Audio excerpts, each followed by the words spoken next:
Doctor Sejal पवारवर KEM प्रशासनाने कारवाई केली आहे। सेजल पवारला 15 दिवस कॉलेज प्रवेशाला बंदी घालण्यात आली।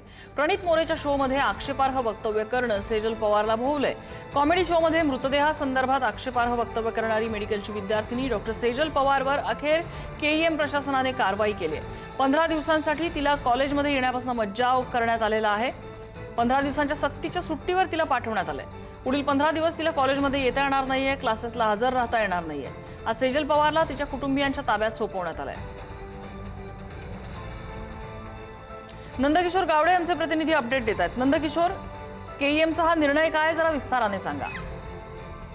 नक्कीच खरं तर कॉमेडियन प्रणित मोरे यांच्या शो दरम्यान जी वक्तव्य केलेलं आहे ते वक्तव्य हिला भोवलेलं आपल्याला पाहायला मिळते। खरं तर काल संपूर्ण जी चौकशी आहे त्या चौकशीचा अहवाल जो आहे तो डीनकडे सादर करण्यात आलेला होता आणि त्यानंतर आई वडिलांना जो आहे तो डीन यांनी बोलून घेतलेलं होतं आणि आई वडिलांना बोलून घेतल्यानंतर जी माफी आहे ती खरं तर जी पवार आहे, डॉक्टर पवार, तिने मांडलेली आपल्याला पाहायला मिळते। मात्र केएम प्रशासनानं जे आहे ती त्यांनी 15 दिवसांच्या सक्तीची जी रजा आहे त्या रजेवरती डॉक्टर पवार यांना पाठवलेलं आपल्याला पाहायला मिळते। सोबतच जर पाहायला गेलं तर ही डॉक्टर जी सेजल पवार आहे ती सध्या शिक्षण घेत आहे, त्यामुळे विद्यार्थिनी आहे आणि अद्याप वैद्यकीय शिक्षण घेत असल्यामुळे विद्यार्थ्यांच्या बाबतीत काही नियम आणि मार्गदर्शक सूचनांबाबत ज्या हाताळल्या जातात असेही प्रशासनाकडून जे आहेत ते सांगण्यात येत असलेलं आपल्याला पाहायला मिळते। त्या संदर्भात पुन्हा एकदा जी चौकशी समिती आहे ती गठीत करण्यात आलेली आहे।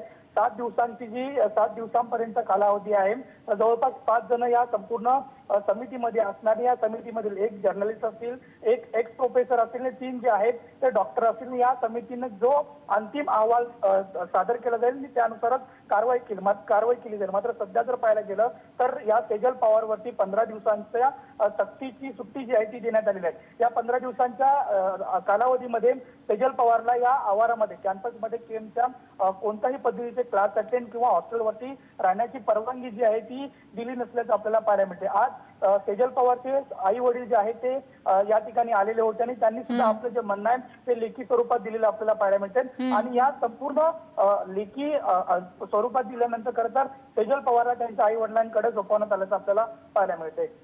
नंदकिशोर, धन्यवाद या माहितीबद्दल।